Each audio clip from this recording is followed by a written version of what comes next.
सभी मेरे प्यारे व्यूअर्स का वेलकम है YET के एडिटोरियल क्लास में। अब आप बोलोगे सर आज का एडिटोरियल कहाँ गया, तो ये कन्या कौन है? अब इस कन्या को भी आप जानते हो, रिया चक्रवर्ती इनका नाम है। सुबह से शाम तक टीवी चैनल वाले सब दुनिया को छोड़ करके इन्हीं को कवरेज देते हैं, है ना। अब देखा अपना एडिटोरियल जो है ना आज का समथिंग रॉटन, ये चक्रवर्ती और सुशांत सिंह राजपूत, भगवान इनकी आत्मा को शांति दे, इन दोनों के रिश्तों पे बेस्ड नहीं है, ये बेस्ड है हमारे और हमारी मीडिया के रिश्तों पे।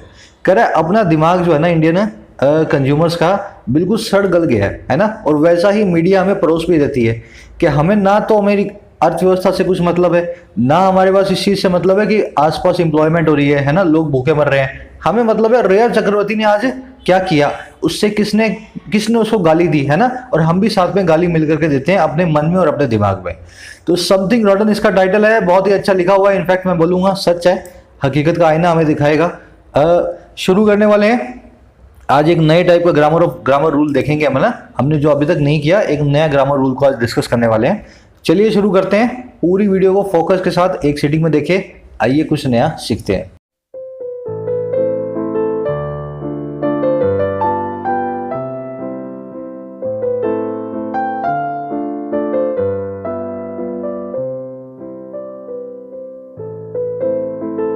इस लेक्चर की पीडीएफ टेलीग्राम ग्रुप से आप ले सकते हैं। सुबह में आपको मालूम चल जाता है दोपहर में कौन सा एडिटोरियल हम करने वाले हैं। कह समथिंग रॉटन, समथिंग तो आप जानते हैं कोई चीज, रॉटन क्या होता है? सड़ा गला, एक एडजेक्टिव है। रॉटन मतलब सड़ा गला। ये ग्रामर हम जो ना आगे एक रूल आएगा, उसी को मैं वापिस आकर के इन चारों सेंटेंस को आपको सही करवाऊंगा, है ना। अभी आगे बढ़ेंगे फिर वापिस इधर आएंगे। तो कह रहे समथिंग रॉटन, कुछ है सड़ा गला। और किस पे सड़ा गला है भाई? On Sushant Singh Rajput death and the media mob. कह रहे हैं ये जो सारी रॉटन की बात हो रही है, ये बात हो रही है सुशांत सिंह राजपूत की डेथ और मीडिया ने जो जमावड़ा कर दिया ना उसके बाद, उसके ऊपर। तो कह रहे हैं कुछ बहुत ही गलत चीज हो रही है इसकी डेथ के बाद। चलिए आगे बढ़ते हैं। मॉब का मतलब होता है एक भीड़ होती है ना, उसको कहते हैं मॉब। कह रहे the death of Sushant appears to have led bare deeply entrenched social prejudices. कह रहे जो डेथ है, जो मौत है सुशांत की, है ना, ये अपीयर होती है, दिखाई देती है हैव लेड बेयर करती हुई। देखो to have led bare perfect infinitive है ना, टू के बाद में हैव प्लस में V3। ले बेयर करना मतलब खुलासा करना, किसी चीज को बेयर कर देना, किसी चीज को बिना कपड़ों के कर देना, है ना। तो कह रहे डेथ जो है ना सुशांत सिंह राजपूत की, वो अपीयर होती है कि वो खुलासा कर चुकी है, वो अच्छे से बता चुकी है, बहुत ही डीपली अंदर घर किए हुए, एंट्रेंस्ड अंदर घर किए हुए सोशल, हमारे सामाजिक भेदभाव वाली मानसिकता को, प्रेजुडिस को। समझो सुशांत की मौत हमें यह दिखाती है कि हमारे अंदर जो है ना सामाजिक तौर पे बहुत ही अंदर घर किए हुए प्रेजुडिस हैं, बहुत ही हम भेदभाव वाली बातें अपने दिमाग में बिठा करके बैठे हैं। इन चीजों को ले बेयर कर चुकी है सबके सामने, ये मौत इस चीज का खुलासा कर चुकी है। समझ गए सेंटेंस को? थोड़ा सा आपको लग सकता है परफेक्ट इन्फिनेटिव के कारण। देखो मैं इसको अपीयर वाला भी बताऊंगा, चलो पहले इसको एक बार देखते हैं अपने सेंटेंस में है क्या, है ना। ले बेयर करना मतलब खुलासा करना, ले मतलब बिछाना, बेयर मतलब बिना कपड़ों के। किसी का चीज का कवर हटा करके उसको सबके सामने रखोगे ना, मतलब क्या कर रहे हो? उसका खुलासा कर रहे हो, एक्सपोज कर रहे हो, रिवील कर रहे हो, अनवेल कर रहे हो, अनअर्थ कर रहे हो। तो ये पांचों ही वर्ड्स, चारों वर्ड्स इस ले बेयर की जगह हम रख सकते थे, है ना। एंट्रेंस्ड, एंट्रेंस्ड मतलब जिसने आपके घर में अंदर जो है घर कर लिया है, आप में बस गई है, इस्टेब्लिश हो गई है जो चीज, वो आपके अंदर एंट्रेंच हो गई है। ये ट्रेंच नाम के वर्ड को पकड़े, बैटलफील्ड के अंदर सोल्जर्स है ना, ट्रेंच बना करके उसमें छुपे रहते हैं, है ना। ट्रेंच होता है जमीन के अंदर एक गड्ढा, उसके अंदर वो छुपे रहते हैं। जैसे उनको लगता है दुश्मन सामने है तो बाहर आकर के गोली चला देते हैं। तो कोई चीज आपके अंदर एंट्रेंच कर गई है ना, वो भी आपके अंदर ट्रेंच बना के छुप गई है, आपके अंदर घर कर गई है ना। ऐसे इसको याद रखें। प्रेजुडिस क्या होता है? आपने पहले से ही जुडिशियस हो गए हैं, आपने किसी चीज का पहले से ही मिसकंसेप्शन बना लिया है ना, दिमाग में पहले ही किसी चीज के लिए आपकी धारणा जो है बैठ गई है, और जो गलत धारणा है उसको कहते हैं प्रेजुडिस।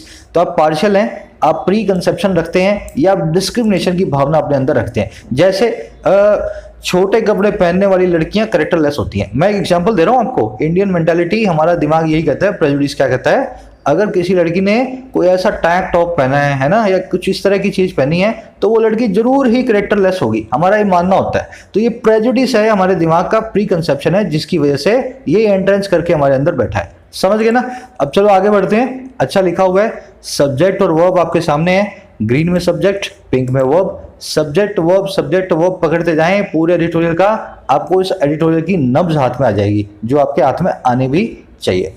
आगे बढ़ने से पहले एक समरी दूंगा, और समरी देने से पहले एक और चीज, देखो एग्जाम्स आपके नजदीक आ रहे हैं। कुछ लोगों को मेरे पास मैसेज आते हैं, सर अभी एग्जाम आ गया 3 तारीख को, 5 तारीख को, 15 दिन के बाद, 10 दिन के बाद, अभी मैं क्या करूं सर, 10 दिन में क्या सीखूं। तो हकीकत तो ये है 10 दिन में कुछ सीखा नहीं जा सकता नया, है ना। सीखने की प्रोसेस थोड़ी लंबी होती है, 4 महीने 6 महीने आदमी देता है। अब देखो ये एग्जाम जो आप दे रहे हो वो ठीक है, अगले वाले के लिए आप अभी प्रिपेयर हो सकते हो इंग्लिश के लिए। अब अगले एग्जाम को आप जब देंगे ना, तो चैनल पे पड़ी हुई इंग्लिश की प्लेलिस्ट को देखने के बाद देंगे, जो कि ग्रामर को कवर करती है। दिखा दूं आपको, चैनल के होम पेज के ऊपर जाओ, complete English grammar for all competitive exams. अब मैं चाहता हूं कि कोई भी लड़का लड़की ऐसा ना हो जो एडिटोरियल देखता हो और इस सीरीज को ना देखा हो, क्योंकि इसमें बहुत सारे कॉन्सेप्ट्स हैं जो मैं यहाँ ऑलरेडी डिटेल में जो ना आपके साथ डिस्कस कर चुका हूँ। वहां सीखो और यहाँ पे इंप्लीमेंट करो, इस तरह से आपकी इंग्लिश मजबूत होगी, है ना। अगले एग्जाम से पहले ये 25 वीडियो आपकी पूरी हो जानी चाहिए। इसी के ऊपर मेंबर ओनली वीडियोस हैं, जब ये देख लो उसके बाद आपको एग्जाम में नंबर कैसे लेने हैं, कैसे स्कोर करना है, तो ऐसी अपने पास अलग से मेंबर ओनली वीडियोस भी है, जिनको आप मेंबर बन के ज्वाइन कर सकते हैं। ज्वाइन बटन पे जाएं और अपना पेमेंट प्लान चूज करें, मेंबर बन के इन वीडियोस का फायदा उठाएं। चलिए शुरू करें। समरी दे रहा हूं मैं। समरी ये मेरे भाई लोग कह रहे हैं कि सुशांत की मौत के बाद, है ना, जो कि गलत भी हुआ, बात सही भी है, हमें उसको कवरेज देनी चाहिए थी, पर हम किसी और चीज को कवरेज नहीं दे रहे हैं। हमारी मीडिया सिर्फ यही दिखाती है कि रिया चक्रवर्ती को आज कौन सी एजेंसी ने पूछताछ की। दूसरा, हम भी यही देखना चाहते हैं। तीसरी चीज क्या कर रहा है, ये चीज इसलिए हो रही है क्योंकि हमें लोगों की जिंदगियों में नाक घुसाने की बहुत आदत हो गई है इंडियंस को, है ना। हमें अपनी जिंदगी से कुछ नहीं लेना। हमें ये नहीं लेना कि हमारा पड़ोसी बेरोजगार है, या हमारे शहर में कितनी बेरोजगारी है, या अर्थव्यवस्था कितनी गड्ढे में घुस गई है। हमें इन चीजों से कुछ नहीं लेना। और बल्कि हम पढ़े लिखे हैं, हम जानते हैं अर्थव्यवस्था क्या होती है, अनएम्प्लॉयमेंट क्या होती है, बावजूद इस चीज के। पर हमें इस चीज से जरूर लेना है, कहीं रिया को छोड़ ना दिया जाए। आज रिया की गिरफ्तारी हुई या नहीं हुई, तो कह रहे एक सड़ी गली मानसिकता के लोग हैं हम, है ना। हमें अपने जिंदगी के अलावा सबकी जिंदगी से मतलब है। तो कह रहे हमें आईना दिखा रहा है हकीकत का, कि ऐसा होने की बजाय हमें उन चीजों पे ध्यान देना चाहिए जो आज देश की जरूरत है और हमारी जिंदगियों की जरूरत है। समझ गए ना। ये अपने एडिटोरियल का आज का समरी है। इसकी टोन्स है 2 टाइप की। एक नया टाइप बताता हूँ आपको, अपोलोजेटिक। अपोलोजेटिक क्या होता है, जब आप कोई गलत काम हम कर रहे होते हैं और उसको दिखा देते हैं ना, लिख करके, देखो हमने ऐसा गलत काम किया, तो आप अपोलोजेटिक होते हैं, है ना, कि आप अपने आप से ही माफी मांग रहे हैं, देखो हम जो है इतने गलत हैं। दूसरा होती है इसकी सेल्फ रिफ्लेक्शन करने के लिए इंट्रोस्पेक्टिव। इंट्रोस्पेक्टिव मतलब अपने अंदर झांक करके देखना। तो इंट्रोस्पेक्शन भी कर रहा है आज ये, और अपोलोजेटिक भी हो रहा है। दोनों तरीके से ही अपनी टोन को बयान कर रहा है। तो दोनों इसकी हो गई आज की टोन्स।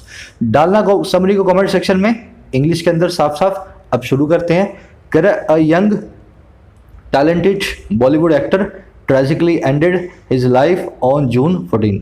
कह रहे एक यंग, एक जवान और टैलेंट भरा बॉलीवुड एक्टर जो है, उसने ट्रेजिकली, बहुत ही ट्रेजेडी भरे अंदाज के अंदर, ट्रेजिकली बहुत ही गलत तरीके से एंड कर लिया अपनी लाइफ को June 14 को। सिंपल सेंटेंस है ना। एंडेड इसकी वर्ब है, ट्रेजिकली एक्टर है। एक सेकंड रुक जाओ, मैं इसकी वर्ब को आज फिर से कलर देना भूल गया, जस्ट अ मिनट, है ना। ट्रेजिकली एंडेड में एंडेड जो इसकी वर्ब है और बॉलीवुड एक्टर हमारा सब्जेक्ट है। अब देखो आगे कह रहा है, but the events that followed Sushant Singh Rajput's death by suicide have been even more shocking. कह रहा है लेकिन बट जो इवेंट्स हैं, जो किस्से हैं, है ना, और कौन से किस्से जिन्होंने फॉलो किया, जो बाद में हुए, और किसके, सुशांत की डेथ के, सुसाइड के कारण। कह रहे जो किस्से हैं ना, अब इसकी वर्ब आई है हैव बीन, ये किस्से रहे हैं, हैव बीन रहे हैं, यहां तक कि मोर और ज्यादा शॉकिंग, और ज्यादा हमें चौंकाने वाले। तो कह रहे मौत से चौंकाने वाला ये है कि उसकी मौत के बाद हुआ क्या मीडिया के अंदर और हमारे घरों के अंदर, है ना। चलो, शॉकिंग वर्ड को आप जानते हैं, वो चीज शॉकिंग होती है जो आपको शॉक देती है। इसको आप सरप्राइजिंग भी बोल सकते हैं, स्टार्टलिंग भी बोल सकते हैं, है ना। इसके लिए और अच्छा वर्ड अपने पास हेयर रेजिंग, है ना। हेयर रेजिंग, हेयर रेजिंग मतलब जो आपके बालों को खड़ा कर दे। तो ये सब शॉकिंग की अलग अलग डिग्री को बताते हैं। चलिए आगे बढ़ते हैं। कह रहा है on full display in the subsequent weeks were some of the worst regressive traits of Indian society, from misogyny, invasion of privacy, voyeuristic glee, to a collective loss of clarity. अब ये सेंटेंस बहुत अच्छा sentence है ना, कुछ लोगों को बुरा लगेगा पर बात सच है। अब देखो कह रहा है पूरे डिस्प्ले पे था, ऑन फुल डिस्प्ले, सबके सामने एकदम खुल करके आया, डिस्प्ले के अंदर आया। और क्या आया, सब्सिक्वेंट वीक्स में, बाद में आने वाले जो है ना हफ्तों के अंदर। अच्छा वो क्या थे, अब ये वर्ड लगा के बताएगा। कह रहा है वो थे सम कुछ एक वर्स्ट, सबसे बुरे, खराब ट्रेड्स, ट्रेड्स मतलब गुण, रिग्रेसिव मतलब जो हमें आगे ले जाने की जगह पीछे लेकर के आए, और ये थे इंडियन सोसाइटी के। तो कह रहा है फुल डिस्प्ले पे थे, आने वाले हफ्तों के अंदर कुछ एक बहुत ही खराब गुण इंडियन सोसाइटी के। अब ये कौन से गुण थे, कह रहा है ये थे मिसोजनी से लेकर के ये सब चीजों तक। अब मिसोजनी होता है हेट्रेड फॉर वुमेन, औरतों के लिए नफरत। जिन ये जो रूट देख रहे हो ना आप, गाइनो, इसका मतलब होता है औरतें, मिस मतलब गलत, औरतों के लिए हेट्रेड, औरतों के लिए नफरत को कहते हैं मिसोजनी। तो कह रहा है एक तो था मिसोजनी नाम का हमारा इंडियन ट्रेट, दूसरा था इन्वेजन ऑफ प्रिवेसी, किसी की निजता में, प्रिवेसी के अंदर घुसपैठ करना, नाक घुसाना। तीसरा क्या था, वोरिस्टिक ग्ली, ग्ली का मतलब होता है आनंद, वोरिस्टिक होता है दूसरे की प्राइवेट जिंदगी में ताक झांक करने वाला, है ना। तो कुछ लोगों को आनंद मिलता है ना किसी के घर की खिड़की में से अंदर घर में क्या चल रहा है मियाँ बीवी के बीच, तो वो आनंद जो मिलता है ना उसको कहते हैं वोरिस्टिक ग्ली। तो कह रहे एक ये था वोरिस्टिक ग्ली। और लास्ट में क्या था, to a collective loss of clarity, total loss हो गया हमारा क्लैरिटी का, समझ का। अब हमें कोई भी समझ वाली चीज नहीं चाहिए, कलेक्टिवली हम जो है ना लूज कर चुके हैं सेंस को, हमें तो अनाप शनाप चीजें ही टीवी पे देखनी होती है। समझे सेंटेंस को ना। अब एक बार रिपीट कर देता हूं, फिर वर्ड्स की तरफ जाना है ना। On a full display in the subsequent weeks, पूरे डिस्प्ले पे आने वाले हफ्तों में थे कुछ एक सबसे खराब ट्रेड्स, सबसे रिग्रेसिव गुण इंडियन सोसाइटी के। और वो क्या थे, औरतों के लिए घृणा, औरतों के लिए नफरत, इन्वेजन प्रिवेसी का, किसी के निजी जिंदगी में ताक झांक, व्यूरिस्टिक ग्ली, किसी के घर की खिड़की के अंदर, किसी की निजी जिंदगी के अंदर ताक झांक करके मिलने वाला बहुत ही खराब जो आनंद है ना, जो मजा है, ग्ली है। और वहां से कहां तक, कलेक्टिव लॉस ऑफ क्लैरिटी तक, समझ का बिल्कुल लॉस हो गया है, क्लैरिटी हमें बिल्कुल नहीं चाहिए, कलेक्टिवली हम भूल चुके हैं क्या सही है और क्या गलत है। अब वर्ड्स देख लेना, रिग्रेसिव जो पीछे ले जाए, मिसोजिनी आपको मैंने बता दिया, इन्वेजन मतलब घुसपैठ, इनकर्जन, इन्फिल्ट्रेशन, इंट्रूजन, तीनों का मतलब क्या होता है, किसी घर में घुसपैठ। वोरिस्टिक मैंने आपको बता दिया ना, आप जो ना खास करके किसी के बेडरूम की जो आप देखने की कोशिश करते हो ना, वो उसके लिए हम वोरिस्टिक लिखते हैं ना, सेक्सुअल एक्ट्स को देखना, वह इसका लिटरल मीनिंग इसका यही होता है। वोरिस्टिक मतलब किसी के बेडरूम में घुस करके देखना कि क्या हो रहा है। ग्ली मतलब ऐसा मजा जो गलत मजा है, जैसे आप अपने दुश्मन को तड़पता हुआ देखो तो आपको मजा आएगा, पर वो गलत टाइप का मजा होगा, उसे कहते हैं मैलिग्नेंट जॉय या ग्ली। आगे बढ़े, all hell broke loose soon after his family accused the 34-year-old actor's girlfriend Rhea Chakraborty, 28, of foul play. The grief-stricken father said she had poisoned his son and filed an FIR charging Rhea with abetment to suicide, a crime punishable by up to 10 years in prison. कह रहे सारे hell broke loose करके देखो, all hell broke loose का मतलब क्या है, नफरत के सारे दरवाजे खुल गए, सॉरी नफरत बोले तो क्या, नर्क के, है ना। ऑल हेल ब्रोक लूज का मतलब होता है एकदम चारों तरफ अफरा तफरी मच गई, जैसे नर्क में अफरा तफरी मचती है ना, नर्क के दरवाजे खुलते हैं, है ना। तो कह रहे अफरा तफरी मच गई, ऑल हेल ब्रोक लूज हो गए बिल्कुल बाद में, सून आफ्टर, जब उसकी फैमिली ने, इस एक्टर के परिवार ने अक्यूज कर दिया, आरोपी बना दिया 34 साल एक्टर की जो है ओल्ड एक्टर की गर्लफ्रेंड को, जिसका नाम है रिया चक्रवर्ती, 28 साल की है। अच्छा अक्यूज किस चीज़ का किया, अब ये ऑफ लगा के बताएगा, अक्यूज के बाद में ऑफ आता है। अक्यूज किया इसको फॉल प्ले का, गलत चीज़ों का। फॉल प्ले मतलब क्या होता है, ये कोई चीज़ छुपा रही है, ये कोई चीज़ सच नहीं बता रही है, इसकी मौत में सुशांत की, इस औरत का, इस लड़की का भी हाथ है, ऐसा अक्यूज करना था इसकी फैमिली का। अब देखो यहाँ पे सेमी कॉलम लगा के बता रहा है आगे, कह रहा था ग्रीफ स्ट्रिकन फादर सेड, कह रहे ग्रीफ से, दुख से चोट खाया हुआ स्ट्रिकन जो फादर था, उसने ऐसा कहा कि उसने, शी इस लड़की ने पॉइजन किया उसके बेटे को, जहर दिया, और इसी फादर ने फाइल कर दिया एक FIR को चार्ज करते हुए रिया को, और कैसे, एबेटमेंट टू सुसाइड के लिए, जो सुसाइड है, जो आत्महत्या है, उसके लिए एबेट करने के लिए, उकसाने के लिए। कह रहे एक ऐसा क्राइम है जो पनिशबल है, जिसकी सजा मिलती है अप टू 10 साल प्रिजन के अंदर। समझ गए ना। तो कह रहा है सब तरफ अफरा तफरी मच गई जब फैमिली ने बोला कि रिया चक्रवर्ती झूठी है, और दुख से चोट खाए हुए पिता ने बोल दिया कि भाई इसी ने बेटे को मेरे जहर दिया है, और फाइल किया एक एफआईआर को कि इसने उकसाया है मेरे बेटे को, अबैटमेंट टू सुसाइड किया है, और जिसकी सजा मिलनी चाहिए इसको कम से कम 10 साल। समझ गए सेंटेंस को। देखो सब्जेक्ट वो पकड़ रहे हो तो बहुत ईजी है, नहीं पकड़ रहे तो ये खिचड़ी है ना। आप बोलोगे सर ये कौन सब्जेक्ट, कहाँ अब इसकी वर्ब, देखो ये सब्जेक्ट है हेल्प, इसकी वर्ब है ब्रोक, है ना। हिज फैमिली का मतलब जो है, इसकी वर्ब जो है अक्यूज। अक्यूज इसके बाद में हमेशा ऑफ नाम की प्रपोजिशन फिक्स होती है। चार्ज इसके बाद में हमेशा विद नाम की प्रपोजिशन फिक्स होती है। तो देखो चार्जिंग रेया विद, अक्यूज कहाँ गया, अक्यूज रेया ऑफ, है ना। इस तरह से चीजें चलती हैं। फॉल प्ले का मतलब होता है गलत काम, फ्रॉड करना, कोई गलत चीज करना। अबैटमेंट का मतलब उकसाना, किसी को इंस्टिगेट करना, एनकरेज करना।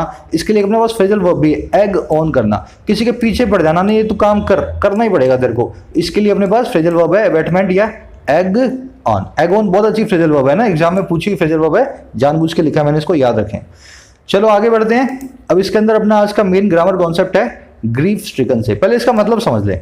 ग्रीफ का मतलब है दुख, स्ट्रिकन एक एडजेक्टिव है, इसका मतलब है चोट खाया हुआ। ग्रीफ स्ट्रिकन का मतलब है दुख से परेशान, या दुख से जो है ना दुख की मार झेलता हुआ, या दुख का चोट खाया हुआ। तो एक ग्रीफ स्ट्रिकन फादर है, बहुत ही दुख की मार झेल रहा है।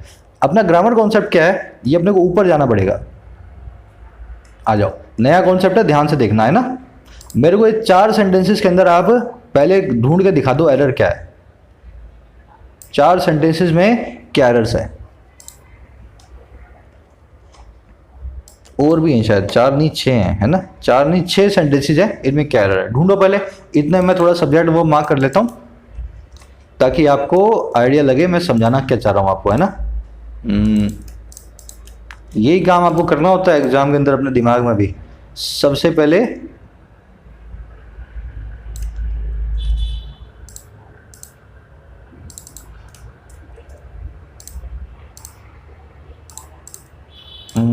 was fruit। चलो देखो कॉन्सेप्ट ये कहता है, ये मैंने वर्ब सारी रेड में कर दी है ना, ये सारी वर्ब्स जो है रेड में कर दी है। कॉन्सेप्ट ये कहता है मेरे भाई लोग, अपने पास आपने सिंपल सा तरीका देखा है कि एडजेक्टिव जो है ना वर्ब की 3rd डिग्री को अपने पास पार्टिसिपल बना देते हैं, है ना। जैसे बर्न है, बर्नड है, बर्नड है, तो बर्न जो है एक पास पार्टिसिपल है ना। जैसे this is a burned house, ये एक जला हुआ हाउस है। अब ये बर्न की 3rd जो है फॉर्म जो है हाउस के बारे में बता रही है, जला हुआ बता रही है इसके बारे में, है ना। तो वर्ब की 3rd फॉर्म को अपने पार्टिसिपल का नाम देते हैं। पर अपना रूल क्या कहता है, कुछ ऐसी वर्ब्स भी हैं जो कि एडजेक्टिव नहीं बनाती हैं अपनी वर्ब की 3rd फॉर्म से। तो वो वर्ब्स कौन सी हैं, उनका एडजेक्टिव कैसे बनता है ये आप ध्यान से देखें। जैसे रॉट नाम की वर्ब, रॉट का मतलब सड़ना, रोटेड मतलब सड़ गया, रोटेड मतलब 3rd फॉर्म ये भी सड़ गया, पर ये 3rd फॉर्म सड़ा हुआ के लिए यूज नहीं हो सकती, है ना। जैसे 3rd फॉर्म यहाँ पे बर्न जला हुआ के लिए यूज होती है, वैसे ही सड़ा हुआ के लिए एडजेक्टिव फॉर्म जो है वो होती है रॉटन। तो रॉटेड नहीं, अगर आपको एडजेक्टिव फॉर्म में यूज करना है तो आपको यूज करना है रॉटन।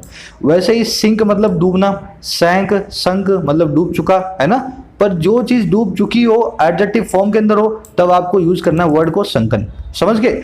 एडजेक्टिव फॉर्म में संक जो है 3rd फॉर्म एडजेक्टिव का काम नहीं करती।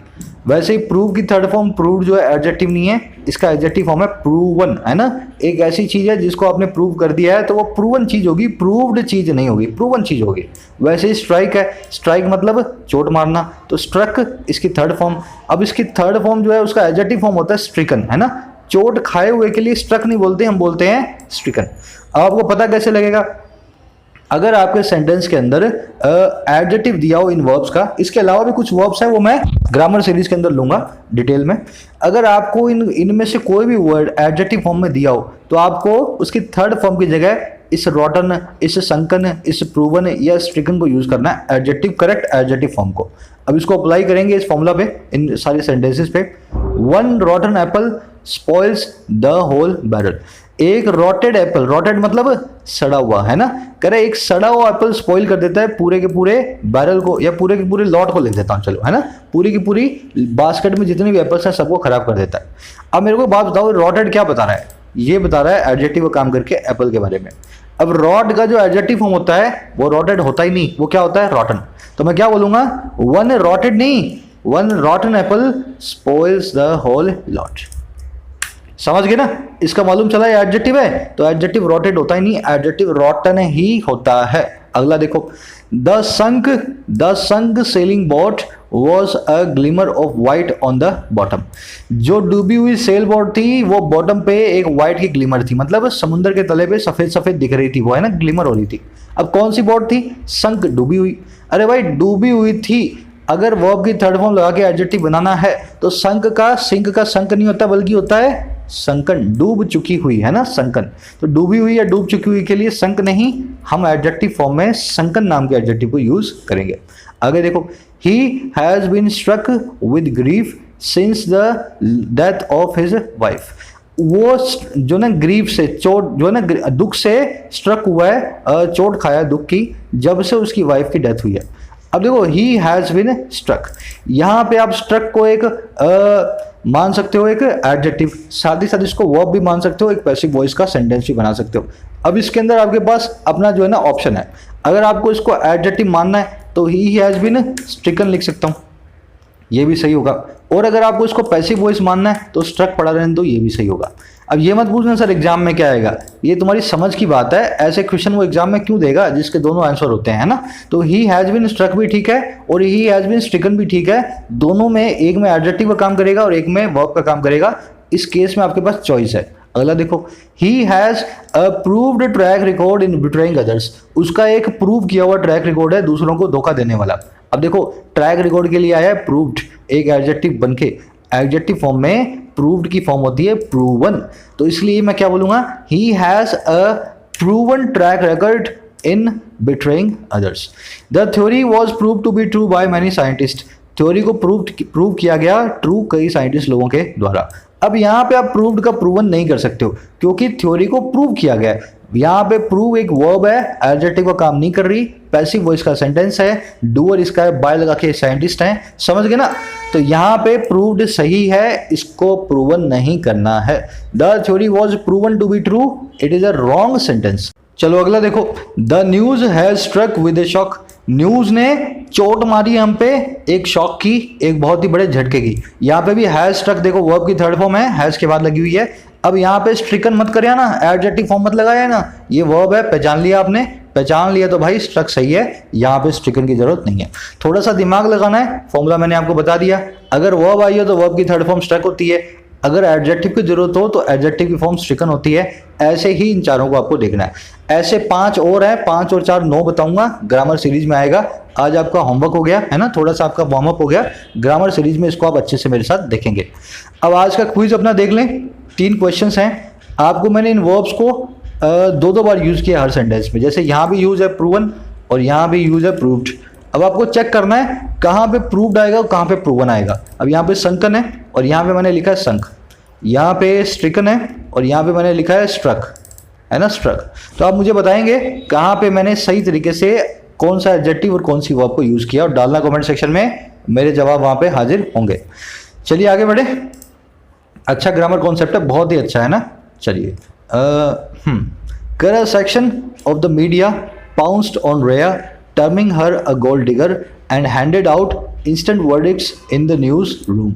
करेक्ट सेक्शन जो है ना मीडिया का, हमारे मीडिया का एक हिस्सा जो है उसने पाउंस ऑन किया रेया पे। पाउंस करने का मतलब होता है किसी पे अचानक से झटका कर देना, झटके से किसी पे वार कर देना और बहुत तेजी से करना, है ना, अटैक करना, सडनली ऑनस्लॉट करना, किसी पे झटके से वार करना।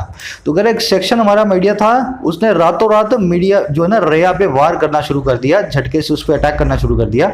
अब देखो अटैक कैसे किया, नाम देते हुए उसे, टर्म करते हुए उसे एक गोल्ड डिगर का। गोल्ड डिगर क्या होता है चलो बताऊंगा बाद में। उसको नाम देते हुए, गोल्ड डिगर नाम की गाली देते हुए, है ना। और इसी सेक्शन ने हैंड आउट कर दिया, थमा दिया फटाफट से आने वाले वर्डिक्ट्स को, फैसलों को न्यूज रूम के अंदर ही। तो सीबीआई की जांच तो भी चल रही है, वो सीबीआई तो भी करेगी।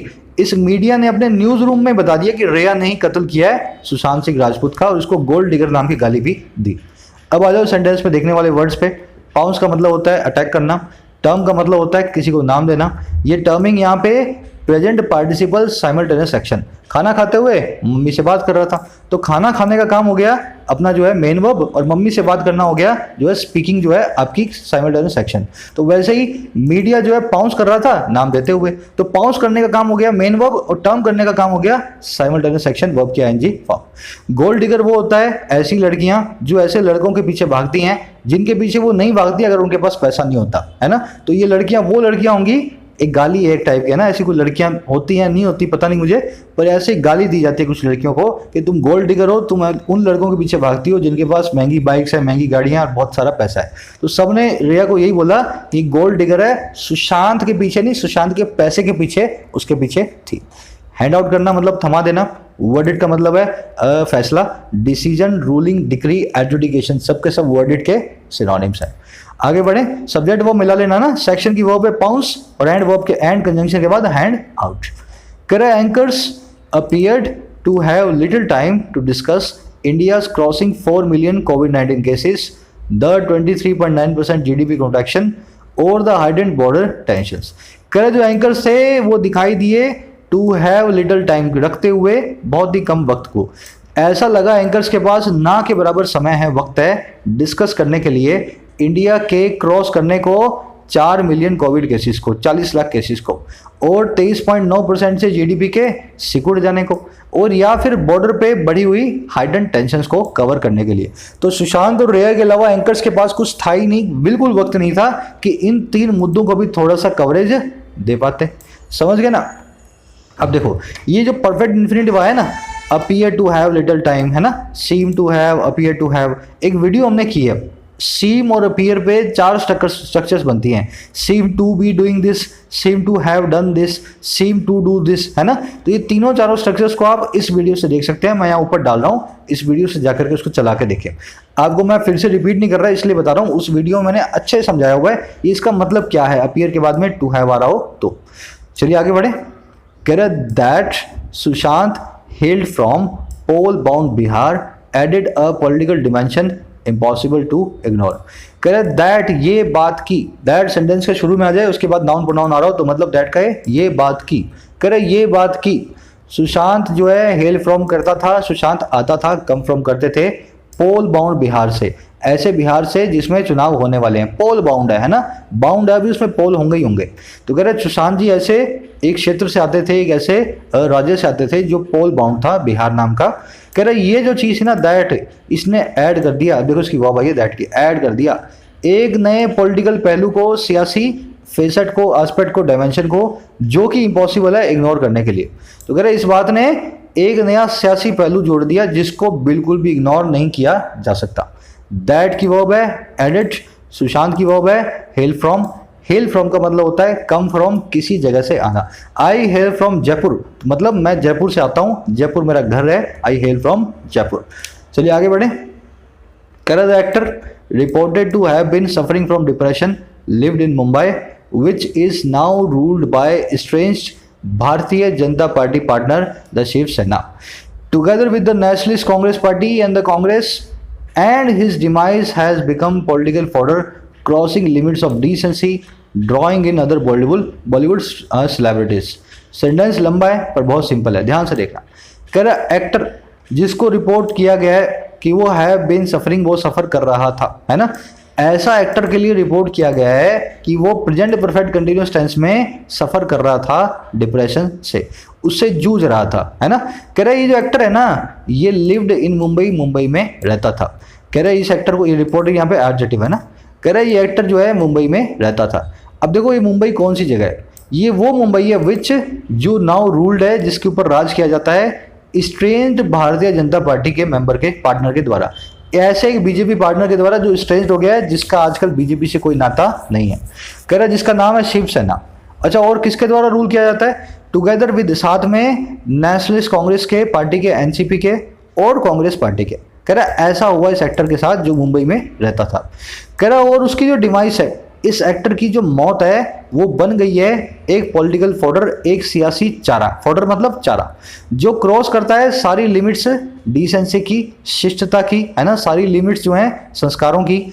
और यही वो फॉडर है जो कि ड्रॉ इन करता है, खींच करके लाता है दूसरे बॉलीवुड सेलिब्रिटीज को भी, दूसरे हमारे बड़े बड़े नेताओं को भी।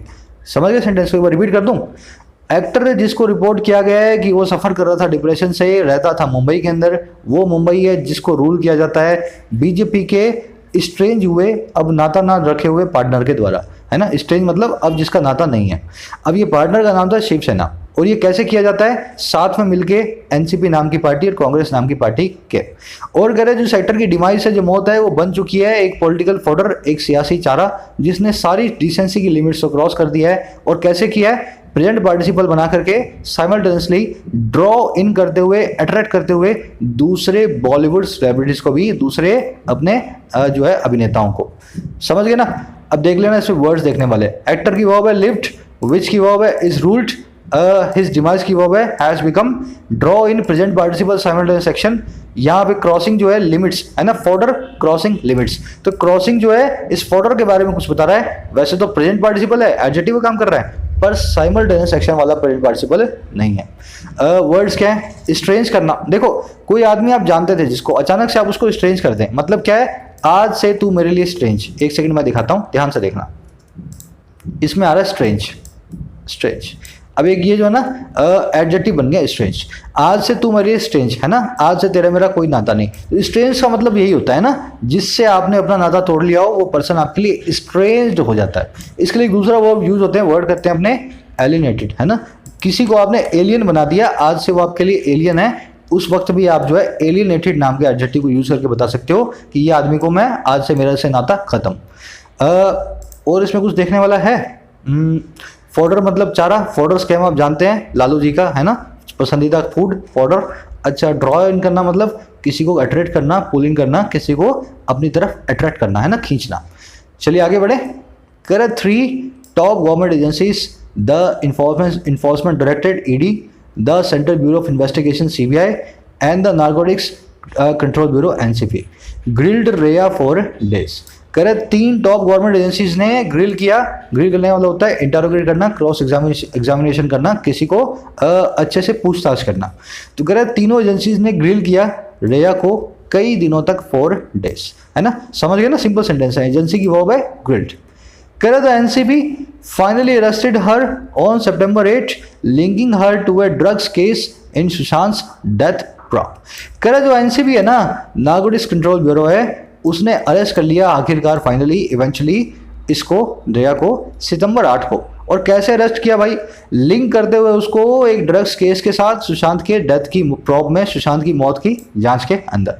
तो एनसीबी की वो arrested linking present participle simultaneous section. जब एनसीबी लिंक जो अरेस्ट कर रही थी, उसी वक्त उसको लिंक कर रही थी। दोनों कामों को उसने साइमल्टेनियसली किया। पहला काम मेन वर्ब है, दूसरा काम वर्ब के आईएनजी फॉर्म है।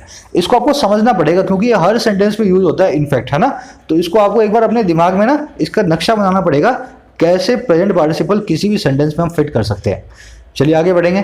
कह रेया has denied any wrong doing, telling the media that she didn't speak after Sushant passing away out of grief and respect for him.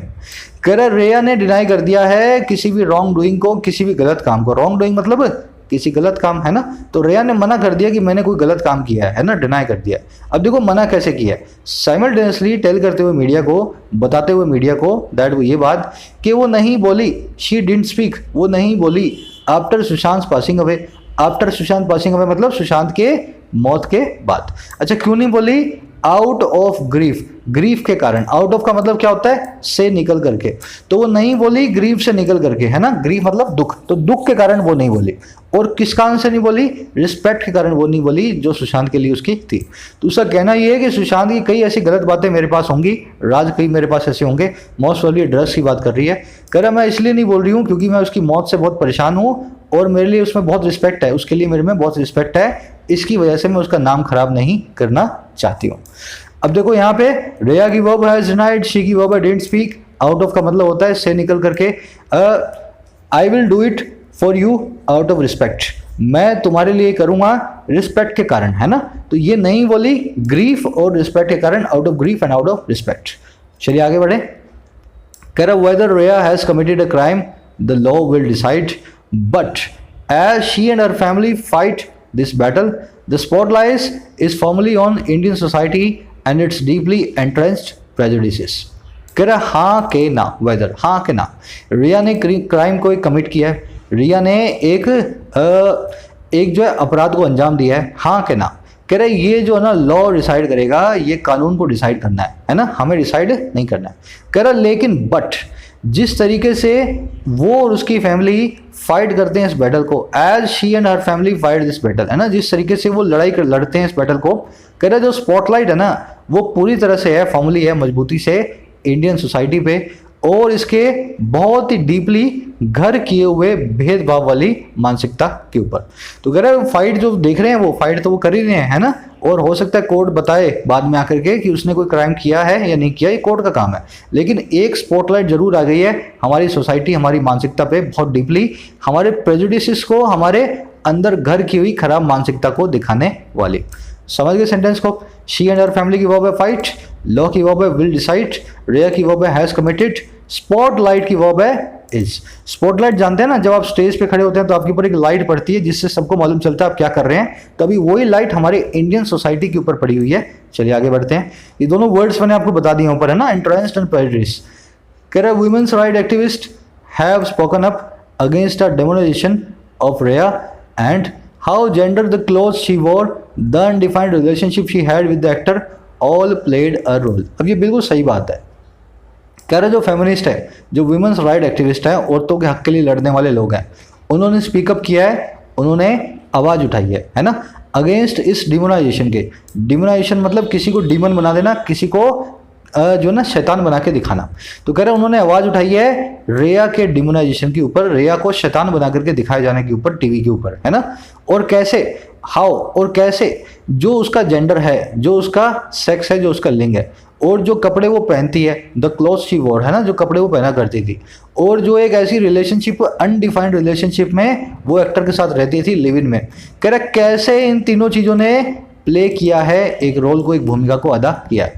तो ये विमेन राइट एक्टिविस्ट का कहना है कि हमारी मीडिया इन तीनों चीज़ों का फायदा उठा करके हम खराब मानसिकता के लोगों के आगे रेया को एक डीमन बना के दिखा रही है कि देखो एक कैसे कपड़े पहनने वाली लड़की है, और देखो एक तो लड़की ऊपर से ऐसे कपड़े पहनती है, और देखो लिव इन में रहती थी सुशांत के साथ, है ना, लिव इन में रहने वाली लड़की कैसी होगी। तो ऐसा हमारे को दिखा करके एक रोल प्ले करवा के उसको एक डीमन की तरह टीवी के ऊपर दिखाया जा रहा है। सही बात है, ये बिल्कुल सच बात है ये, है ना। चलो आगे बढ़ते हैं। डिमोनाइजेशन वर्ड देख लेना, इसको डायमंड या डिमोन ना बोले, इसको डीमन बोला जाता है। डीमन का मतलब होता है इवल, कोई बड़ा राक्षस। डिमोनाइजेशन मतलब किसी को राक्षस बनाना, है ना, टीवी के ऊपर किसी की ऐसी छवि बना देना। अब बाकी तो सिंपल ही है इसमें ना, और कुछ है नहीं। चलो कर what is perhaps more disturbing is that many women far from empathising with girl who lost her boyfriend in such circumstances have been quick to pronounce Rhea guilty of any number of wrongdoings. कह रहा है जो चीज़ perhaps और disturbing है, जो चीज़ शायद और ज़्यादा डिस्टर्ब करने वाली है, इज वो है। तो ये पूरा नाउन क्लोज है, इसकी वर्ब है इज। कह रहे जो चीज़ ज़्यादा डिस्टर्ब करने वाली इज वो है दैट, वो ये कि बहुत सारी औरतें, और कौन सी औरतें, जो far from empathising with a girl है, जो एक गर्ल, एक लड़की के साथ अपनी एम्पथी, अपने एम्पथी का मतलब होता है किसी के लिए अच्छी वाली भावना, है ना, या आपके दुख में मैं भी दुखी हूँ। तो कह रहे हैं फार फ्रॉम इस चीज़ से तो बहुत दूर हैं कि वो एम्पथसाइज करें एक गर्ल के साथ, एक लड़की के साथ अपनी भावनाओं को, संवेदनाओं को दिखाएं। और वो लड़की जिसने लूज किया अपने बॉयफ्रेंड को ऐसे खराब माहौल के अंदर, है ना, इन सच सर्कमस्टेंसेज में, कह रहे वो क्या कर रही हैं औरतें, हैव बीन क्विक, वो बड़ी फास्ट हैं, बहुत जल्दी हैं प्रोनाउंस करने में, सजा देने में रेया को, और किस चीज़ की, गिल्टी बताने में, बहुत सारी any number of wrong doings का, गलत गलत चीज़ों का। एक बार सेंटेंस को रिपीट करता हूँ। कह रहे जो चीज़ ज़्यादा डिस्टर्बिंग है वो है ये कि बहुत सारी औरतें बजाय एम्पसाइज करने के गर्ल के साथ, बजाय अपनी संवेदनाओं को दिखाने की एक लड़की के साथ जिसने अपने बॉयफ्रेंड को लूज किया हो, इस तरह के सर्कमस्टेंसेज में कह रहे वो लड़कियां बहुत क्विक हो गई हैं, औरतें फटाफट से वो प्रोनाउंस कर रही हैं रिया को गिल्टी, फटाफट से बता रही हैं कि रिया ही जिम्मेवार है बहुत सारी रॉन्ग डूइंग्स का, any number of wrong doings का। समझ गए ना। तो कह रहे औरतें भी आजकल जो है टीवी देख के कहती हैं कि रिया ने ही मारा होगा अपने बॉयफ्रेंड को, किसी और लड़की से उनको कोई संवेदना नहीं है जिसने अपने बॉयफ्रेंड को खोया है ना। अब देखो इसमें देखने वाली चीजें, एम्पैथी का मतलब होता है किसी के लिए संवेदना, पर ऐसी संवेदना जिसके अंदर उस पर दया ना कर रहे हो आप। सिंपैथी करते हैं ना तो आप उस पर दया बताते हैं, एम्पैथी करते हैं तो आप उस पर दया नहीं बताते बल्कि उसके मामले को समझने की कोशिश करते हैं, अपनी संवेदना को उसके साथ में इमोशंस को जोड़ कर बताते हैं। तो एम्पैथाइज करना यही होता है, एक वर्ब है। प्रोनाउंस करना मतलब दे देना किसी को अपना जो है फैसला। तो प्रोनाउंस रिया गिल्टी मतलब रिया को गिल्टी होने का फैसला दे देना। ये any number of wrong doings इसलिए लिखा है क्योंकि हमें ऐसा नहीं बताना कि 5 रॉन्ग डूइंग्स की हैं इसने या 10 की हैं। एनी नंबर का मतलब क्या है, कोई औरत कहती है कि इसने 10 गलत काम किए हैं, कोई बोलती है इसने 8 गलत काम किए, कोई बोलती है इसने 5 गलत काम किए हैं। तो सब अपने हिसाब से कुछ भी बता देते हैं ना कि इसने ये भी किया होगा, ये भी किया होगा। तो any number of wrong doings का जो है प्रोनाउंस कर रही है गिल्टी। कह रहे that people could erupt with joy at her arrest on charges not directly related to the death is an indication that vague demands of justice for Sushant have played out as a blood sport। कह रहे ये बात की लोग जो हैं erupt हो सकते थे जॉय के साथ, लोग जो हैं फट सकते थे आनंद के साथ। इरप्ट विद जॉय का मतलब क्या है, एकदम जो है ना आनंद में मजे के अंदर एकदम चहलकदमी करना है ना, एकदम सबको अपना जो है मजा उत्साह दिखाना। कह रहे ये बात की लोग इरप्ट हो सकते थे जॉय के साथ, लोग अपना मजा जो है एंजॉय कर सकते थे उसकी अरेस्ट पे और उन चार्जेस पे जो डायरेक्टली रिलेटेड भी नहीं है उसकी डेथ से, उसकी मौत से। कह रहे ये जो चीज़ है ना दैट इज, ये है एक इंडिकेशन, एक संकेत दैट वो ये कि जो वेग डिमांड्स हैं, जो धुंधली सी मांगे हैं, और किसकी, जस्टिस की है ना, किसके लिए, सुशांत के लिए। कह रहे उन मांगों ने प्ले आउट किया है एक ब्लड स्पोर्ट की तरह, एक खून खराबे वाले टॉपिक की तरह, खेल की तरह। मतलब रिया को सुशांत की मौत के लिए अरेस्ट नहीं किया गया, उसको अरेस्ट किया गया ड्रग कार्टेल का हिस्सा होने पे, है ना। कह रहे ये बात भी है ना कि सुशांत की मौत के लिए तो उसको अरेस्ट नहीं हुआ, फिर भी लोग इस बात पे झूम रहे हैं कि चलो इसको मिली तो सही, इसको अरेस्ट तो हुई कम से कम, ये है ना। कह रहे कि इंडिकेशन दिखाता है हमें कि कितनी जो वेग डिमांड्स आ रही हैं सुशांत के जस्टिस के लिए, उन्होंने इसको एक प्ले आउट कर दिया है, बना दिया है एक ब्लड स्पॉट। अब तो हमें खून चाहिए रिया का, बस खून के प्यासे हो गए हम। तुम उसको चाहे किसी भी सजा के अंदर, किसी भी मामले में सजा सुना दो, बस हम सुशांत से लिंक करके अपना मन की प्यास बुझा लेंगे कि रिया को जो है ना सजा मिल गई। समझ गए ना सेंटेंस को।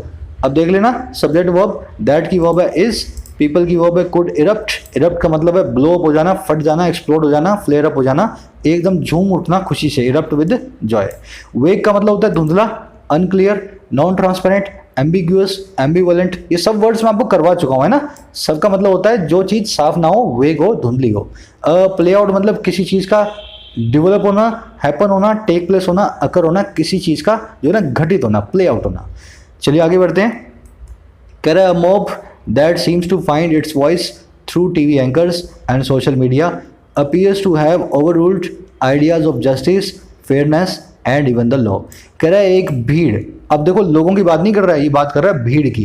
कह रहा है समाज का एक तबका या भीड़ जो कि सीम्स दिखाई देती है, फाइंड करती हुई अपनी वॉइस को, अपनी आवाज़ को, किसके जरिए, टीवी एंकर्स के जरिए, और किसके जरिए, सोशल मीडिया के जरिए।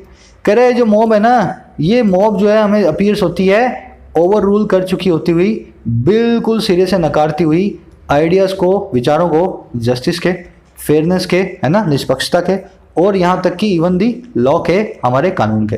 तो हम एक मॉब हैं, हमारी आवाज़, हमारी खुद की आवाज़ तो हमने दबा दी है, हमारी आवाज़ हमने बना दी है टीवी एंकर्स को, है ना। टूटी फूटी इंग्लिश में सारा दिन टीवी पे बकवास करते हैं ऐसे एंकर्स को।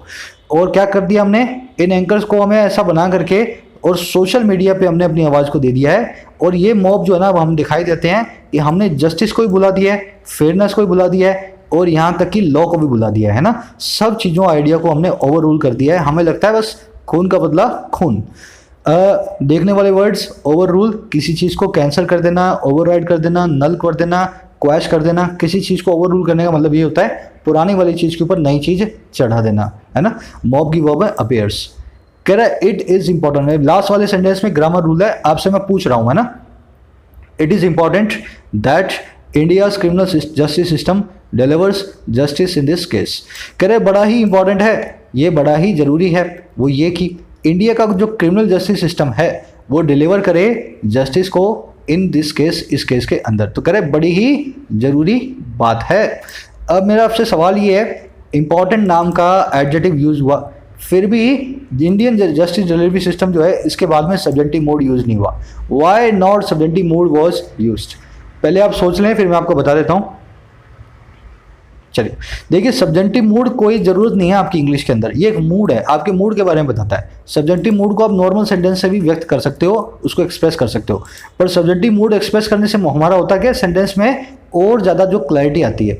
अगर यहाँ मैं डिलीवर्स की जगह डिलीवर लिखता तो ये सब्जेंटिव मूड बन जाता है ना, और इस डिमांड के ऊपर, इस इंपॉर्टेंस के ऊपर मैं और ज़्यादा इंफोसाइज कर देता। सवाल ये है कि एग्जाम में क्या करें। एग्जाम में मोस्ट प्रोबेबली अगर इस सेंटेंस में कोई और एरर आपसे नहीं पूछ रहा है, और इम्पोर्टेंट या नेसेसरी या ऐसा कोई एडजेक्टिव या डिमांड या सजेशन ऐसा कोई वर्ब आ रहा है, तो वो आपसे सब्जेंटिव मूड का क्वेश्चन कर रहा है। तो आपको पता होना चाहिए सब्जेंटिव मूड कैसे काम करता है। इसको यूज़ करना कंपलसरी नहीं है, पर सेंटेंस में वो इंप्रूव करवाने के लिए आपसे सब्जेंटिव मूड को ऐड करवा सकता है। तो यहाँ पे आ भी सकता था, इसने सोचा इस बार नहीं रखो, तो इसने नहीं भी रखा, डिलीवर ना रख के बेयर इंफिनिटिव की जगह डिलीवर रख दिया। समझ गए होंगे ना। चलिए, आई होप आज की वीडियो से आप लोगों को सीखने को मिला होगा।